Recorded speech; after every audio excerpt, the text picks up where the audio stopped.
Hello students, आज का जो हमारा टॉपिक है वो है vector addition by geometrical method. इससे पहले हम आपको वेक्टर का इंट्रोडक्शन करा चुके हैं। अब वेक्टर्स जो है हमारे वो ऐड कैसे होते हैं, ठीक है, उनके बारे में हम यहाँ पर डिस्कस करें। ओके, तो फर्स्ट मैं यहाँ पर पॉइंट लेकर चल रहा हूँ, when two vectors are parallel to each other। अगर दो वेक्टर्स हमारे पैरेलल हैं तो तब उनको हम कैसे ऐड करते हैं। देखो, एक वेक्टर मैंने लेट किया कि ये मेरे पास A वेक्टर है और ये मेरे पास B वेक्टर है, ठीक है। सेम लेंथ के भी हो सकते हैं, अलग अलग लेंथ के भी हो सकते हैं, ठीक है, नो इश्यू। अगर मैं इन दोनों वेक्टर्स को ऐड करना चाहता हूं तो मेरा जो वेक्टर एडिशन का रूल कहता है मुझे क्या करना पड़ेगा। देखो, ये वेक्टर की टेल है और ये वेक्टर का हेड है, ऐसे ये वेक्टर की टेल और ये वेक्टर का हेड है। तो मैं क्या करना होगा कि जिस वेक्टर को मैं इस वेक्टर में मैं इसको ऐड करना चाहता हूं तो इसको उठा के मुझे इसकी टेल को यहां पर कनेक्ट करना होगा। ये मेरा ए वेक्टर हुआ, ए वेक्टर का टेल ये है और हेड ये है। तो बी वेक्टर को मैंने उठाया और बी वेक्टर के इस टेल को इसके हेड से कनेक्ट कर दिया, ठीक है, और इस टाइप से रख दिया। तो ये मेरे पास क्या आ जाएगा, बी वेक्टर, और ये मेरे पास क्या हो गया, ए वेक्टर, ठीक है। तो इन दोनों का जो रिजल्टेंट वेक्टर बना वो एडिशन के बाद इन दोनों का रिजल्ट आता है। अगर मैं एक वेक्टर ड्रॉ कर देता हूं जो फर्स्ट वाला है उसके टेल से और सेकंड वाले के हेड तक, तो मेरा ये इन दोनों का रिजल्टेंट वेक्टर बन जाता है, जिसको मैं a प्लस बी से रिप्रेजेंट करूंगा। और इसको बोलते हैं हम रिजल्टेंट वेक्टर। इसको हम बोलते हैं रिजल्टेंट वेक्टर।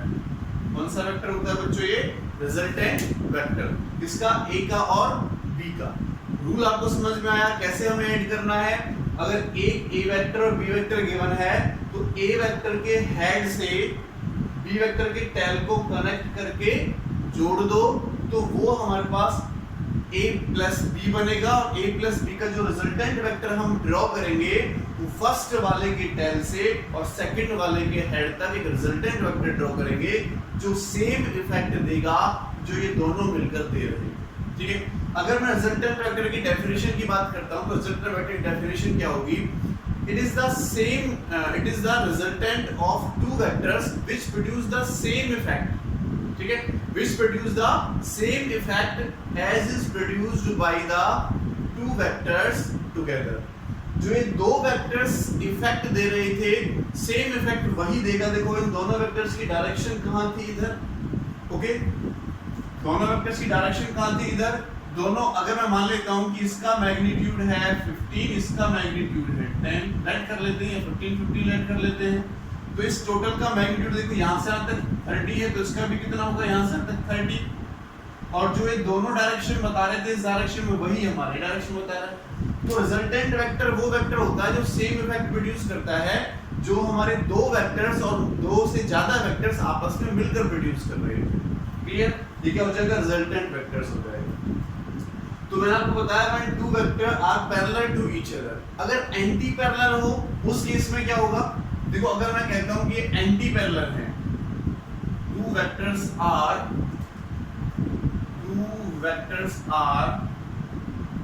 Anti parallel. अब ये एंटी पैरेलल है जो मैं सेकंड केस ले रहा हूं, ठीक है। इसकी जो डायरेक्शन है बी वेक्टर की वो ये डायरेक्शन। अब ऐसा मत सोचना कि डायरेक्शन मैंने ये दिखाई है तो बी के ऊपर जो मैं वेक्टर सिंबल लगाऊंगा उसकी डायरेक्शन भी अपोजिट होगी, नहीं, उसकी डायरेक्शन भी उधर ही होगी। वो तो रिप्रेजेंट करने का तरीका है कि ए जो भी वेक्टर हमारा गिवन है उसके ऊपर हम एरो हेड लगा देंगे। तो देखो, अगर मेरे पास ये ए वेक्टर, ये टू वेक्टर है, इनको मैं कैसे ऐड करूंगा, इनको हम कैसे ऐड करेंगे। रूल देखो बच्चों में वही फॉलो करना है। क्या है, क्या रूल हमारा, जो फर्स्ट वेक्टर है ए वेक्टर, उसके टेल से हेड तक मैंने ड्रॉ किया, सेकंड वेक्टर के टेल को उसके हेड से कनेक्ट करना। तो इस वेक्टर को उठा के मैं यहां पर रख रहा हूं, यहां ऐसे मैंने रख दिया इस वेक्टर को, ठीक है, इस वेक्टर को मैंने रख दिया ये बी वेक्टर। तो देखो जो रिजल्टेंट वेक्टर इसका बचेगा वो यहाँ से यहाँ तक ये रिजल्टेंट वेक्टर होगा आर, वो किसके इक्वल हो जाएगा a प्लस, लेकिन अब b की डायरेक्शन क्या है, a के अपोजिट तो माइनस b, तो इस केस में मैं लिख दूंगा r is equal to a minus b। इस टाइप से हम इनको ऐड करें, ओके, इस टाइप से क्या करेंगे, इनको ऐड करें, डायरेक्शन क्या होगी इसके अपोजिट डायरेक्शन में हो गई, ठीक है। तो देखो यहाँ से यहाँ तक मेरा रिजल्टेंट वेक्टर बचा कौन, बड़ा, तो जो बड़ा वाला होगा उसी की डायरेक्शन ली जाएगी। तो अगर रिजल्टेंट वेक्टर को मैं ड्रॉ करता हूँ तो यहाँ से यहाँ तक छोटा सा मेरा इतना ये ड्रॉ हो जाएगा, यहाँ से यहाँ तक r, जो किसके इक्वल होगा a प्लस माइनस b, क्योंकि उसकी डायरेक्शन क्या है, इसके अपोजिट डायरेक्शन में है, ये हमारा क्या हो जाएगा रिजल्टेंट वेक्टर। तो हम देखा पैरेलल वेक्टर्स को हम कैसे ऐड करते हैं और एंटी पैरेलल वेक्टर्स को हम कैसे ऐड करते हैं। अब हम डिस्कस करेंगे कि अगर हमारे दो वेक्टर्स एक पर्टिकुलर एंगल पर हो तब कैसे ऐड करेंगे उनको, ठीक है, पर्टिकुलर एंगल पर हो। तो अब मैं थर्ड केस यहाँ पर ले रहा हूँ, when two vectors are at an angle to each other, are at an angle to each other। Third case मैंने लिया जब दो वेक्टर्स हमारे क्या हो, किसी पर्टिकुलर एंगल पर हो, तब कौन सा केस बनेगा। इसमें मैं फर्स्ट लेकर चल रहा हूं triangle law of vector addition. इसके लॉ बनाए हुए हैं हमने, तो triangle law of vector addition ये मैं यहां पर लेकर चल रहा हूं बच्चों। Triangle law of vector addition first of all हम इसमें कराते हैं जब दो वेक्टर हमारे किसी पर्टिकुलर एंगल पर एक्ट हो रहे हैं। तो देखो बच्चों मैंने लेट किया कि हमारे पास एक ए वेक्टर है इस डायरेक्शन में, तो इस डायरेक्शन में ए वेक्टर मैंने लिया और बी वेक्टर मेरा इस डायरेक्शन में। तो ए वेक्टर की डायरेक्शन ये है, बी वेक्टर की डायरेक्शन ये है, तो इन दोनों के बीच में जो हमारा एंगल बन रहा है वो कितना बन रहा है, थीटा। क्लियर। एक वेक्टर ए मेरा इस डायरेक्शन में है, बी मेरा इस डायरेक्शन में, तो हमें डायरेक्शन के साथ एंगल देखना, हमें ये वाला एंगल नहीं बनाना, हमें इसके साथ एंगल देखना है। तो बी वेक्टर की डायरेक्शन ये है, ए वेक्टर डायरेक्शन ये है, तो एंगल कौन सा बनेगा, डायरेक्शन के साथ हमें देखना थीटा एंगल हमारा ये बनेगा। तो ट्राइंगल अगर देखो इन दोनों का मैं रिजल्टेंट वेक्टर ड्रॉ करता हूं, अभी मैंने आपको बताया रिजल्टेंट वेक्टर अगर मुझे ड्रॉ करना हो तो मैं क्या करूंगा, फर्स्ट वाले के टेल से सेकंड वाले के हेड तक एक वेक्टर ड्रॉ करूंगा जो इन दोनों का रिजल्टेंट देगा, ठीक है। तो फर्स्ट वाले के टेल से सेकंड वाले के हेड तक मैंने एक रिजल्टेंट वेक्टर ड्रॉ किया, ये r, जो मेरा क्या देगा, a vector plus b vector के equal, a vector plus b vector के इक्वल होगा। तो ये तो हमने वेक्टर निकाल दिया। अगर मैं ट्राइंगल लॉ की बात करता हूं तो देखो हम इसको डिफाइन कैसे करेंगे। ये एक पॉइंट है, इस पॉइंट पर पहले मेरा एक a वेक्टर एक्ट हो रहा है, फिर b वेक्टर एक्ट हो रहा है, सेम टाइम पर एक्ट हो रहा है। तो उन दोनों का रिजल्टेंट देखो, ट्राइंगल की दो साइड्स हमारे पास दो वेक्टर्स रिप्रेजेंट कर रही है, तो थर्ड साइड क्या कर रही है, उनका रिजल्टेंट रिप्रेजेंट कर रही है। बस इसी को हम डिफाइन कर देंगे, when two vectors represent two sides of a triangle in same direction, in same point, in same order। देखो सेम ऑर्डर में कब बोला जाएगा, जब फर्स्ट वाले का एंड, ठीक है, फर्स्ट वाले का जो टेल है वो फर्स्ट वाले का हेड सेकंड वाले के टेल से कनेक्ट है, तो सेम ऑर्डर में होगा। लेकिन अगर टेल और हेड कनेक्ट हो तो अपोजिट ऑर्डर में होगा। दोबारा सुने, हेड के साथ टेल कनेक्ट है तो सेम ऑर्डर में, और अगर टेल के साथ हेड कनेक्ट है तो टेल और हेड कनेक्ट है तो अपोजिट ऑर्डर में होगा। क्लियर। यहाँ पर देखो ये दोनों वेक्टर सेम ऑर्डर में है और ये इनके अपोजिट ऑर्डर में है। ये दोनों वेक्टर्स ट्रायंगल की दो साइड रिप्रेजेंट कर रहे हैं और थर्ड साइड इनकी रिजल्टेंट वेक्टर शो कर रहा है। तो कैसे डिफाइन करेंगे, when two vectors acting at a point in the same order represent two sides of the triangle, then their resultant is represented by the third side of the triangle in opposite order। कैसे represent करेंगे, in opposite order। ये दोनों same order में है तो third side हमारा क्या देगी, इनका रिजल्टेंट वेक्टर देगी जो अपोजिट ऑर्डर में होगी। क्लियर। तो ये हमने वेक्टर निकाला। अब वेक्टर में मैग्नीट्यूड भी होता है, डायरेक्शन भी होती है, तो पहले मैं मैग्नीट्यूड निकालूंगा फिर डायरेक्शन निकालूंगा इस रिजल्टेंट वेक्टर की। तो मैंने इस पॉइंट को नेम दे दिया, ये पॉइंट P, ये पॉइंट हमारा Q, ये पॉइंट हमारे पास R दे रखा है, तो इस पॉइंट को S नेम दे देते हैं। ठीक है, रिजल्टेंट वेक्टर मैं निकालूंगा पहले magnitude of R, magnitude of R vector हमारा यहाँ पर रिजल्टेंट वेक्टर, इसका मैग्नीट्यूड मैं निकालूंगा। देखो मैंने यहाँ से एक परपेंडिकुलर ड्रॉ कर लिया और इस पॉइंट को मैंने T नेम दे दिया। यहाँ से एक परपेंडिकुलर ड्रॉ किया, इस पॉइंट को मैंने T नेम दे दिया। ओके, देखो अगर मुझे ये R निकालना है, ये R,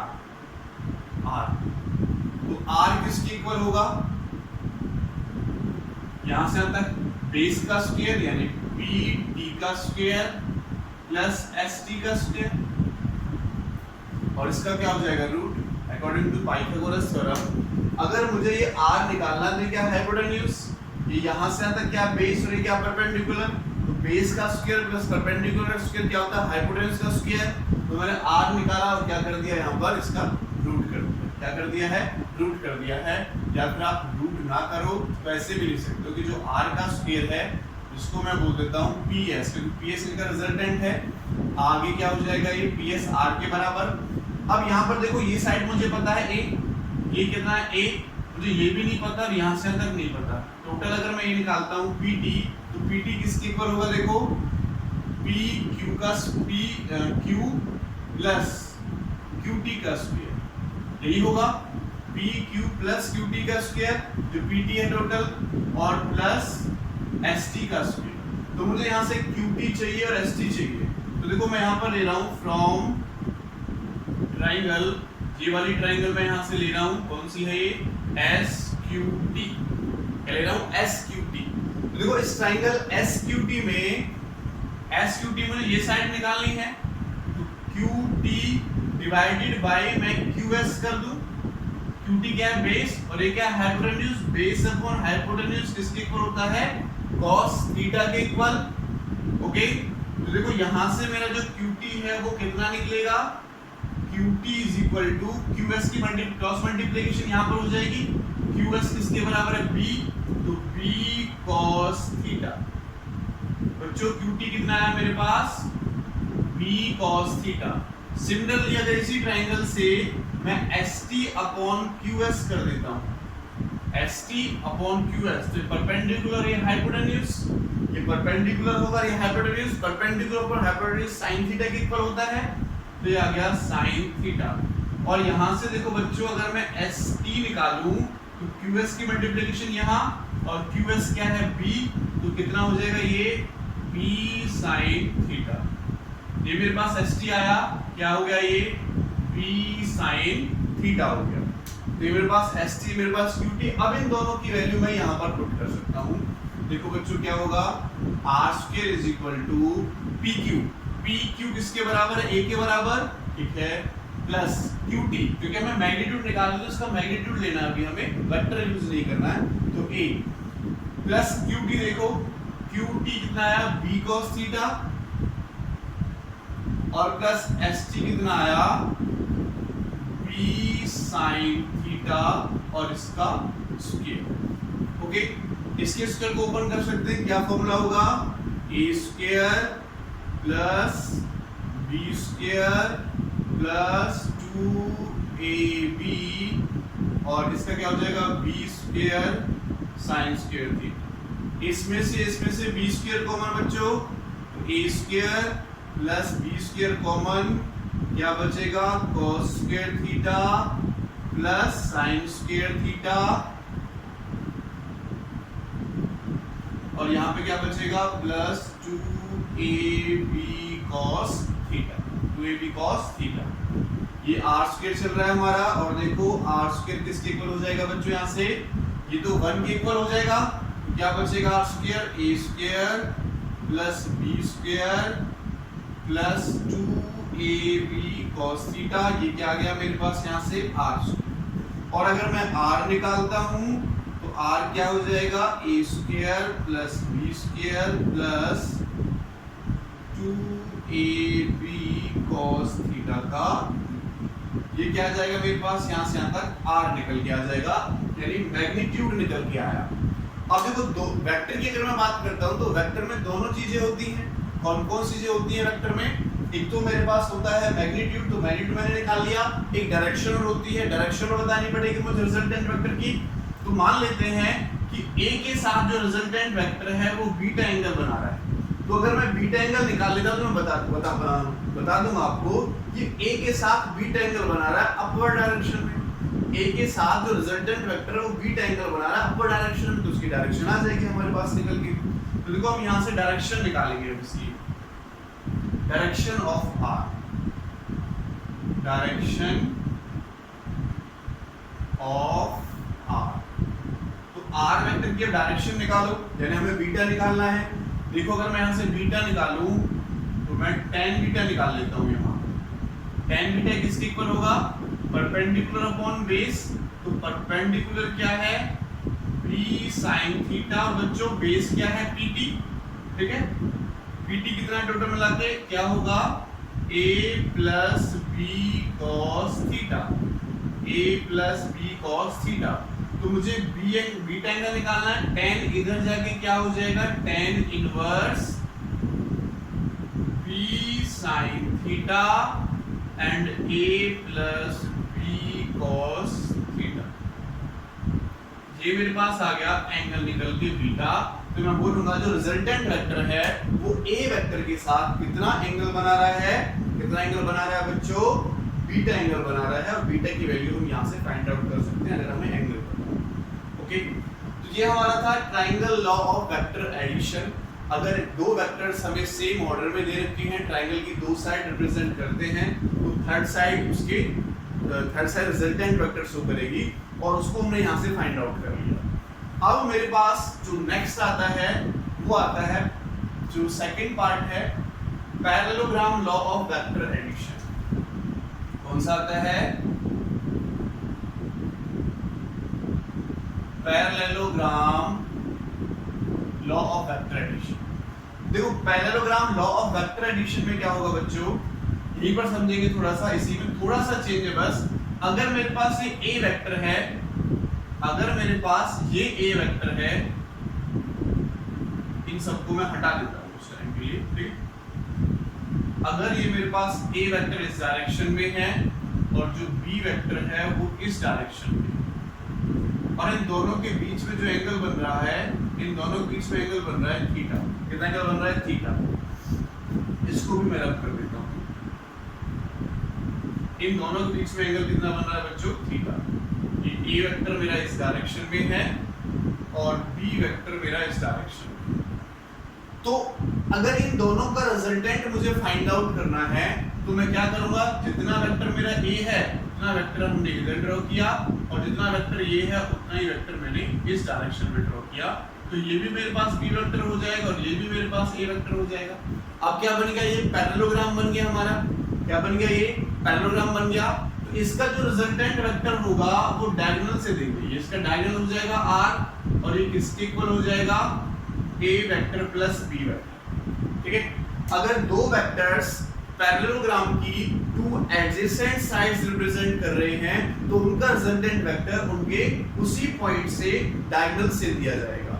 If two vectors acting at a point represent two sides of a parallelogram, then their resultant is represented by the diagonal of the parallelogram at the same point. Diagonal ये भी बनेगा, लेकिन इससे नहीं, same point से जिस point पर दोनों वेक्टर एक्ट हो रहे हैं। तो देखो दोनों, एक वेक्टर यहाँ से इधर एक्ट हो रहा है, एक इधर एक्ट हो रहा है, तो रिजल्टेंट क्या होगा? दोनों का डायगोनल से दिया जाएगा। सिमिलरली देखो ये b वेक्टर हो जाएगा। अगर मैं ये एंगल थीटा, तो ये एंगल भी थीटा बनेगा हमारा। यहाँ से एक परपेंडिकुलर मैं ड्रॉ कर लेता हूँ, तो p q s t, ठीक है। सिमिलरली ये भी क्या हो जाएगा? जैसे देखो अगर मैं ये वाला हिस्सा हटा देता हूँ, ये वाला, तो सेम टू सेम ट्रायंगल बन रहा है। अगर ये वाली लाइन ये वाला हटा दो, जो ट्रायंगल लॉ में था वही हमारा बन रहा है। तो ये कितना आएगा हमारे पास? b cos थीटा, और ये कितना आएगा? b sin theta, same triangle law से फॉलो करते हुए। और ये a के साथ वहां पर बीटा बन रहा था, a के साथ बीटा बन गया। केवल डायग्राम और डेफिनेशन अलग है पैरेललोग्राम की। मैग्नीट्यूड ऑफ आर निकालेंगे, सेम टू सेम हमें यही पैटर्न फॉलो करना है, सेम टू सेम यही एक्सप्रेशन हमारा निकल के आएगा। तो एग्जाम जब आपका 11th का होता है तो जनरली इनमें से एक लॉ हमारा पूछा जाता है स्टेट एंड प्रूव करने के लिए कि find its magnitude and direction also. सिर्फ केवल डायग्राम हमारा डिफरेंस है, डेफिनेशन हमारा डिफरेंस है, बाकी का जो हमारे पास मैथमेटिकल पोर्शन है वो बिल्कुल same to same. Okay clear? चलो मैं इसको रब कर देता हूँ। अब हम इस पर कुछ न्यूमेरिकल्स देखेंगे या पहले केस देख लेते हैं इस वाले फॉर्मूले पर कि कौन कौन से हमारे केस बन सकते हैं। ओके कुछ केसेस देख लेते हैं बच्चों। यहाँ पर देखो ये हमारे पास डायरेक्शन है और ये हमारे पास मैग्नीट्यूड है। देखो अगर मैं लेट कर लेता हूँ इफ फर्स्ट केस में ले रहा हूँ, case first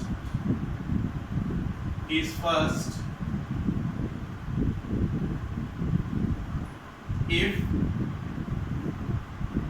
two vectors are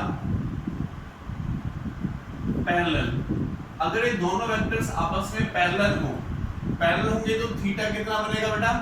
देखो अगर एक ए वेक्टर भी इधर हो, बी वेक्टर भी इधर हो तो एंगल क्या बनेगा? 0 डिग्री। थीटा क्या हो जाएगा? 0। तो यहाँ पर 0 पुट करो, क्या हो जाएगा? r is equal to then जो r होगा वो क्या हो जाएगा? a square plus b square plus 2ab cos 0 degree, और cos 0 डिग्री पे कितना होता है? 1। तो क्या बचेगा? Only r is equal to a square plus b square plus 2ab का रूट, और a square plus b square plus 2ab का फॉर्मूला क्या होता है? a प्लस b का होल स्क्वायर का रूट, इस रूट से कट जाएगा, तो r कितना बचेगा मेरे पास? a प्लस b जो मैक्सिमम मैग्नीट्यूड होने देगा। क्या होगा? r मेरे पास a प्लस b के इक्वल आया जो क्या होगा? मैक्सिमम होगा। अगर देखो मैं एंगल निकालता हूं यहाँ से, अगर मैं एंगल निकालता हूं, ये तो मैंने निकाला मैग्नीट्यूड, अगर मैं बीटा एंगल निकालूं यहाँ से तो देखो बच्चों बीटा एंगल हमारा क्या हो जाएगा? डायरेक्शन की बात कर लेते हैं तो डायरेक्शन क्या है? ये रिजल्टेंट वेक्टर की डायरेक्शन की मैं बात कर रहा हूँ। इन दोनों के बीच तो डायरेक्शन हमारे पास थीटा डिग्री था, क्या था? 0 डिग्री था। अब मैं रिजल्टेंट वेक्टर की डायरेक्शन की बात कर रहा हूँ, तो देखो यहाँ पर पुट करो। वैसे तो हमने देखा था जब हमने पैरेलल लिए थे डायरेक्शन, जो पहले वाले की दूसरे वाले की डायरेक्शन सेम ऑर्डर में है तो उसकी डायरेक्शन में ये आती थी, 0 डिग्री उसका आना चाहिए। यहाँ पर देखो पुट करके देख लेते हैं कि हमारे पास 0 डिग्री आएगा या नहीं आएगा। तो देखो beta is equal to tan inverse क्या होगा? देखो b sin थीटा है ना, तो sin कितना है बच्चों? 0 degree divided by a plus b cos 0 degree. तो sin 0 पे क्या होता है? 0। तो टोटल मिला के बीटा भी क्या हो जाएगा? 0। भाई ऊपर वाला 0 हो गया, 0 को डिवाइड करेंगे 0 आएगा, और tan इनवर्स पे क्या होता है? 0 ही होता है। tan इनवर्स निकालता तो tan अगर देखो यहाँ से मैं लिखता हूँ तो क्या बनेगा? tan इनवर्स, और यहाँ पे क्या बचा? 0। ठीक है, tan इनवर्स ये 0 कहाँ पर होता है? अगर मैं इसकी बात करता हूँ 0 कहाँ पर होता है? tan 0 पर ही 0 होता है, तो tan से tan इनवर्स कटेगा तो बीटा कितना आ जाएगा? 0 degree.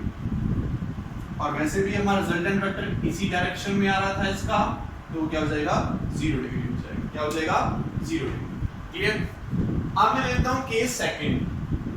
If two vectors are anti parallel, अगर ये दोनों वेक्टर्स कैसे हो जाते हैं? एंटी पैरेलल हो जाते हैं, यानी b की डायरेक्शन ये हो जाती है। देखो यही रूल चलेगा। एंटी पैरेलल में एंगल कितना हो जाता है बच्चों? 180 डिग्री। तो यहाँ पर कितना हो जाएगा? 180 डिग्री। कितना हो जाएगा यहाँ पर? 180 डिग्री। और cos 180 होता है माइनस का 1, तो माइनस के 1 से क्या हो जाएगा? -2ab। तो यहाँ पर क्या फॉर्मूला लगेगा? माइनस का, और ये क्या हो जाएगा? माइनस। तो इस केस में जो रिजल्टेंट वेक्टर हमारा आएगा वो मिनिमम आएगा। कैसा आएगा? मिनिमम आएगा। और डायरेक्शन की बात करते हैं तो साइन क्या हो जाएगा बच्चों? यहाँ पर 180 डिग्री, और cos भी क्या हो जाएगा यहाँ पर? 180 डिग्री। और देखो साइन 180 पर भी कितना होता है हमारा? अगर मैं साइन 180 की बात करता हूँ, cos 0 पर भी, साइन 0 पर भी क्या होता है? 0, और ये 180 पर भी क्या होता है? 0 होता है। ठीक है, तो बीटा भी कितना आएगा 0 आएगा। तो अगर ये ए वेक्टर है, ये मेरे पास बी वेक्टर है, ठीक है, बड़े वाला ए वेक्टर है, छोटे वाला बी वेक्टर, रिजल्टेंट कहाँ आएगा, इसी डायरेक्शन में आएगा। तो देखो ए वेक्टर के साथ क्योंकि छोटा होगा केवल इस हिस्से का, ये तो कैंसिल आउट हो जाएगा, तो ये ए के साथ कितना बना रहा है 0 डिग्री, तो बीटा भी क्या आएगा मेरे पास 0 डिग्री आएगा। Okay, is that clear? अगर देखो मैं थर्ड केस लेता हूं, are not anti parallel perpendicular to each other. कैसे हो, परपेंडिकुलर हो, उस केस में थीटा कितना हो जाएगा बच्चों 90 डिग्री, cos 90 और cos 90 पे क्या होता है 0, तो प्लस में क्या लिखा जाएगा, ये 0 लिखा जाएगा। ओके, क्या लिखा जाएगा, प्लस में 0 लिखा जाएगा। ठीक है, cos 90 पे 0, तो कितना आया मेरे पास, r यहां से निकल के रूट ए स्क्वायर प्लस बी स्क्वायर, कितना हो जाएगा रूट ए स्क्वायर प्लस बी स्क्वायर के इक्वल हो जाएगा, तो cos 90 पे क्या होता है 0, तो ये टर्म पूरी की पूरी मेरे पास कितनी हो जाएगी बच्चों 0 हो जाएगी। ए स्क्वायर प्लस बी स्क्वायर हमारे पास ये बचेगा। अगर मैं एंगल निकालता हूं तो क्या होगा, sin 90 डिग्री और cos 90, sin 90 होता है 1, तो देखो ऊपर से बचेगा कितना बीटा, सॉरी b बचेगा ऊपर से, ये b बचेगा sin 90 पे 1, ये cos 90 पे 0, तो 0 हो जाएगा, नीचे क्या बचेगा a, तब मेरे पास बीटा कितना आ जाएगा, तब मेरे पास बीटा कितना आ जाएगा, एंगल b/a, तब उसको मैं ऐसे रिप्रेजेंट करूंगा। ठीक है, तो हमारे पास 3 केसेस थे, अगर एंगल्स में वेरिएशन हो तो इस टाइप से हम पर्टिकुलर केसेस निकाल सकते हैं। अब हम इनके न्यूमेरिकल्स की तरफ चलेंगे, कुछ न्यूमेरिकल्स हम यहाँ पर करते हैं। ओके, कुछ न्यूमेरिकल्स हम यहाँ पर ले लेते हैं। तो फर्स्ट न्यूमेरिकल मैं ले रहा हूँ, फर्स्ट क्वेश्चन ले रहे हैं, ऐसे राइट कर लेते हैं। ये हमें ए वेक्टर दे रखा है, एक ऑब्जेक्ट है, इस पर एक 60 न्यूटन फोर्स लग रहा है और एक 30 न्यूटन फोर्स लग रहा है, और इन दोनों के बीच में जो हमारा एंगल बन रहा है वो बन रहा है 120 डिग्री। तो 120 डिग्री तो हमारा इधर बनेगा लगभग, तो ये एंगल कितना हो जाएगा 120 डिग्री। तो आपको पता है रिजल्टेंट वेक्टर ये होगा ए वेक्टर प्लस बी वेक्टर, ये हमें दे रखा है 30 न्यूटन, कितना 30 न्यूटन।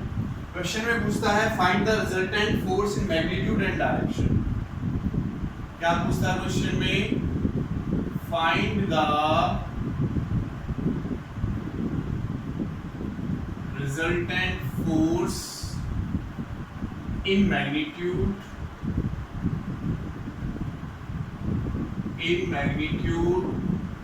and direction। ठीक है, रिजल्टेंट मैग्नीट्यूड एंड डायरेक्शन, अगर रिजल्टेंट वेक्टर भी बोला होता, रिजल्टेंट भी बोला होता, फाइंड द रिजल्टेंट फोर्स, तो फोर्स कैसी क्वांटिटी है, वेक्टर क्वांटिटी है, तो मैग्नीट्यूड भी होगा डायरेक्शन भी होगा, तो हमें दोनों बतानी पड़ेगी। तो अगर रिजल्टेंट वेक्टर देखो बच्चों आपको निकालना है, तो रिजल्टेंट वेक्टर का फॉर्मूला आपको पता है, r = a² + b² + 2ab cos θ। तो रिजल्टेंट वेक्टर अगर आप इसका निकालते हो, पहले मैग्नीट्यूड निकालेंगे फिर डायरेक्शन निकालेंगे। देखो a कितना है 60 और b कितना है 30 और एंगल कितना 120। सिंपल सा क्वेश्चन है, पुट कर दो 60 का स्क्वायर प्लस 30 का square plus 2 into 60 into 30 and cos 120 degree का कितना हो जाएगा, देखो यहां से सॉल्व करो इसको, कितना हो जाएगा बच्चों 60 इंटू 60 कितने होते हैं 3600 प्लस 33 कितने होते हैं 900 प्लस 2 इंटू 36 180। ठीक है, 3 इंटू 6 करेंगे तो 80 और 2 0 लगा देंगे। cos 120 की वैल्यू होती है -1/, cos 120 की वैल्यू होती है -1/2, मैंने पुट कर दिया। देखो इस 2 से 2 कट जाएगा तो कितना आएगा रिजल्टेंट वेक्टर टोटल, यहाँ से क्या होगा देखो बच्चों 3600 प्लस 900, यहाँ से देखो माइनस कितना होगा 1800, कितना होगा -1800, तो तो यहाँ से देखो अगर इसमें से 1800 मेरे जाते हैं तो कितने बचते हैं, 1800 प्लस 900 इनको ऐड कर लो, कितना आ जाएगा 2700 आ जाएगा हमारे पास निकल के, ठीक है।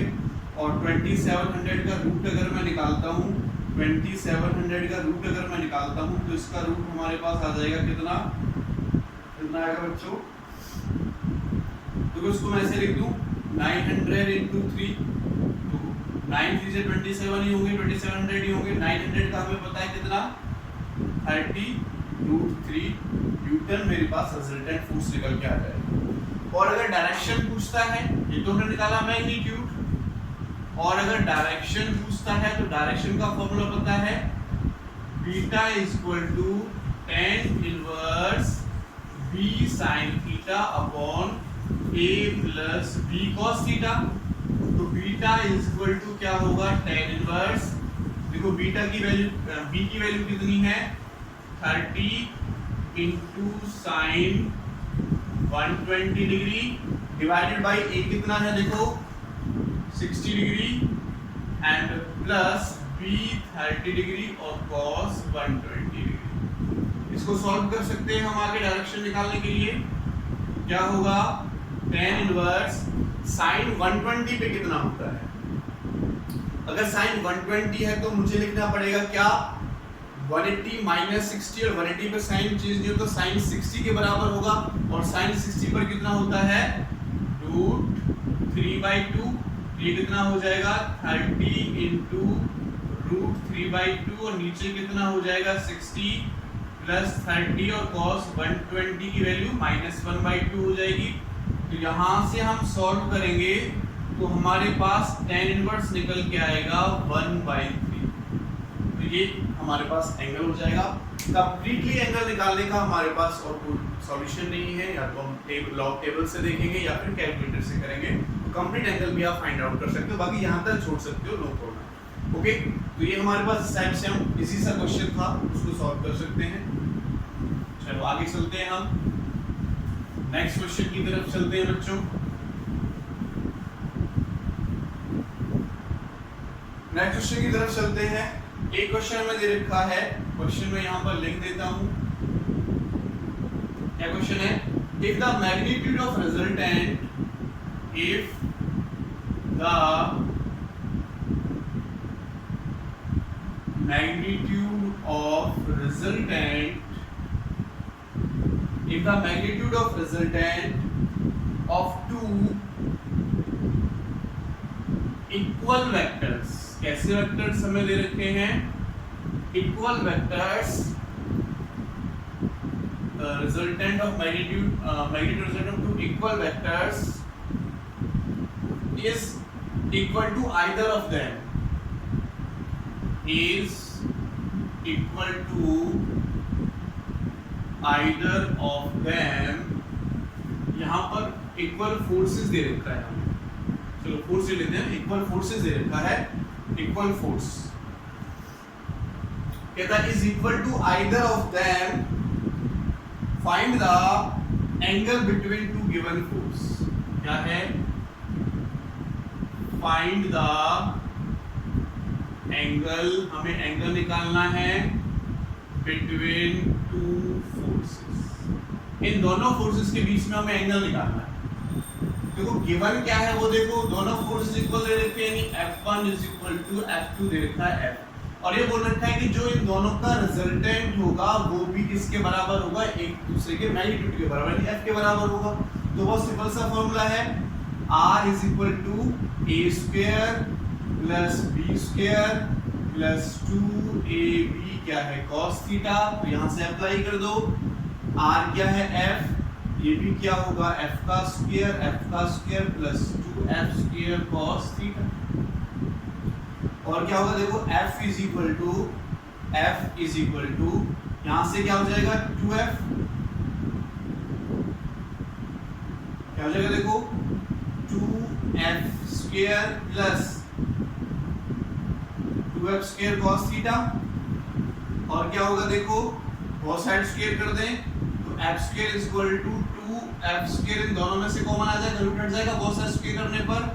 तो क्या बचेगा 1 प्लस कॉस थीटा, और देखो एफ स्क्वायर से एफ स्क्वायर कट जाएगा तो क्या आएगा ये 1/2 is equal to 1 plus cos theta, और अगर मैं यहां से cos थीटा निकालता हूं तो 1 माइनस 1/2, cos थीटा कितना आ जाएगा 1/2, और 1/2 कहां पर होता है cos थीटा 60 डिग्री पर, तो थीटा की वैल्यू कितनी आ गई बच्चों 60 डिग्री निकल के आएगा। अच्छा सुनो सुनो सुनो, ये 1 इधर जाएगा तो माइनस का 1 होगा, ये प्लस का रहेगा, थोड़ी सी मिस्टेक हमने यहाँ पर की है, तो माइनस, तो ये माइनस 1/2 होता है 120 डिग्री पर, तो थीटा आ जाएगा मेरे पास 120 डिग्री। थीटा कितना आ जाएगा 120 डिग्री, हमने यहाँ से फाइंड आउट कर लिया। ओके, ये हमारा क्वेश्चन था, ये भी सिंपल सा क्वेश्चन था, जो हमें गिवन है उस पर हमें कंसंट्रेट करना है, बस उस पर हमें कंसंट्रेट करना है। नेक्स्ट क्वेश्चन हम लेकर चलते हैं। नेक्स्ट क्वेश्चन देखो, नेक्स्ट क्वेश्चन हमारा क्या कहता है, ये कहता है कि हमें गिवन है जो a vector plus b vector का मैग्नीट्यूड है वो a वेक्टर का मैग्नीट्यूड प्लस b वेक्टर के मैग्नीट्यूड के इक्वल है। Then find the angle between a and b। Then find the angle between a and b। हमें a और b के बीच में एंगल फाइंड आउट करना है अगर हमारा ये केस बनता है, ठीक है। इसमें और इसमें डिफरेंस है, ये सिंपल मैग्नीट्यूड है नहीं a प्लस b का स्क्वायर, ये a प्लस b वेक्टर के मैग्नीट्यूड का स्क्वायर है, रिजल्टेंट का स्क्वायर है। तो देखो अगर मैं इन दोनों के बोथ साइड स्क्वायर कर देता हूं, मैंने लिया a vector plus b vector का मैग्नीट्यूड और इसका स्क्वायर, और यहाँ a वेक्टर का स्क्वायर प्लस b वेक्टर के मैग्नीट्यूड, इन दोनों का स्क्वायर किया। तो अगर मैं इसको ओपन करता हूं तो हमारे पास रिजल्टेंट वेक्टर देखो r जो बनता था वो किसके इक्वल होता था, a vector plus b vector के मैग्नीट्यूड के बराबर होता था, जिसका स्क्वायर यानी r का स्क्वायर हमें करना पड़ेगा। और अगर मैं इसके स्क्वायर को ओपन करता हूं तो वो होता है a square plus b square plus 2ab cos theta. लेकिन अगर मैं इसके स्क्वायर को ओपन करता हूं तो वो होता है a square plus b square plus 2ab, तो इससे ये कटेगा, ठीक है। ये हमारे पास क्या है स्केलर, और ये वेक्टर का एडिशन है, तो स्केलर में simple a square plus b square plus 2ab होता है, और वेक्टर में cos थीटा साथ साथ लगता है, ठीक है। तो क्या बचेगा यहां से देखो 2ab cos theta is equal to 2ab, 2ab से 2ab कट जाएगा, cos थीटा क्या है 1, और cos थीटा 1 का होता है 0 डिग्री, तो थीटा कहाँ आया बच्चों, थीटा कितना आ गया हमारे पास 0 डिग्री निकल के आ गया। ओके, इजी सा क्वेश्चन था, बहुत इजी सा क्वेश्चन था। अब मैं यहाँ पर एक लास्ट क्वेश्चन लेकर चलता हूँ, बहुत अच्छा क्वेश्चन है, आपको काफी माइंड इस पे खर्च करना पड़ेगा। क्या क्वेश्चन है, ये क्वेश्चन आपको बता दें, ये क्वेश्चन हमारा IIT एडवांस में पूछा जा चुका है 2017 में, 2070 IIT एडवांस में क्वेश्चन पूछा गया था। क्या क्वेश्चन है, हमें एक डायग्राम दे रखा है, और इस डायग्राम में हमें ये पॉइंट दे रखा है कितना P, और एक ये पॉइंट दे रखा है Q, और इनके वेक्टर्स भी हमें दे रखे हैं। ओरिजिन से जो ये वेक्टर है, ये वेक्टर P वेक्टर दे रखा है, और यहाँ से यहाँ तक का वेक्टर Q वेक्टर दे रखा है। ये भी हमें क्वेश्चन में गिवन है। ओके, ये हमारे पास ओरिजिन, ये हमारे पास x एक्सिस, ये हमारे पास y एक्सिस, और इनका जो रिजल्टेंट वेक्टर है वो भी हमें दे रखा है r। ये यहाँ से यहाँ तक क्या है r वेक्टर है, और r वेक्टर हमें दे रखा है जो ये इक्वल होगा वो q vector minus p vector के इक्वल होगा।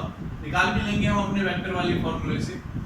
और अब हमें ये दे रखा है कि इनके बीच में कहीं ना कहीं पर एक वेक्टर, एक पॉइंट है s, और ओरिजिन से उसका जो वेक्टर बनता है वो s वेक्टर बनता है।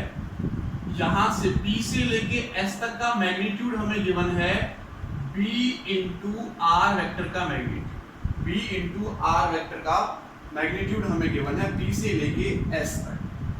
अब ये कहता है the general relation among vectors p q and s is, मैं क्वेश्चन लिख देता हूं, the general relation between p q and s is, p q and s is क्या होगा?